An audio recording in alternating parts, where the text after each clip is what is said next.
युद्धविरामाचा कालावधी हा वाढवावा पाकिस्ताननं अमेरिका आणि इराणला असं आवाहन केल्याचं कळतंय।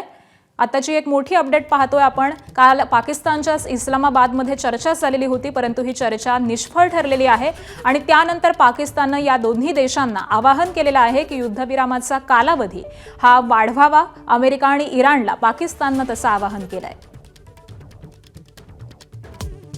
21 तासांच्या चर्चेनंतरही अमेरिका इराणमधील चर्चा निष्फळ।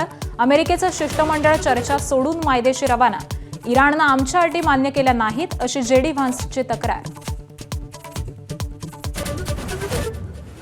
अमेरिकेच्या अवास्तव मागण्या मान्य नाहीत, इराणचं स्पष्टीकरण। अमेरिकेकडून शरणागती पत्करण्याची घातलेली अट आम्हाला मान्य नाही, इराणची भूमिका।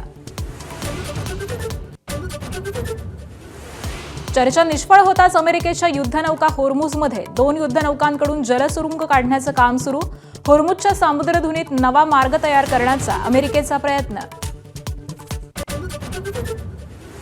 पाकिस्तानात शांती वार्ता सुरू असतानाही इस्रायलचे लेबनॉनवरती हल्ले सुरूच। गेल्या 24 तासांमध्ये 97 जणांचा मृत्यू, तर आतापर्यंत इस्रायलच्या हल्ल्यामध्ये 2020 जण ठार।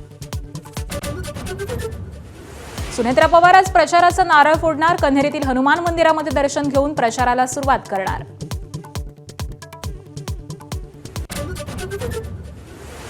भगीरथ भालके आणि त्यांच्या पत्नी शिवसेनेमध्ये करणार प्रवेश। तानाजी सावंतांचे पुतणे अनिल सावंत देखील हाती घेणार धनुष्यबाण। उपमुख्यमंत्री शिंदे आज पंढरपूरच्या दौऱ्यावर। नाशिकमधील लैंगिक अत्याचार आणि धर्मांतर प्रकरणातील नामांकित कंपनीला टाळं लागणार। कंपनीतील कर्मचाऱ्यांना मुंबई पुण्याला स्थलांतरित करणार।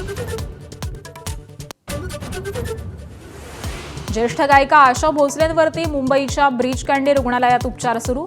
अतिथकवा आणि छातीतील संसर्गामुळे रुग्णालयात दाखल। आशा भोसलेंची नात जनाई भोसले यांची एक्स पोस्ट करत माहिती।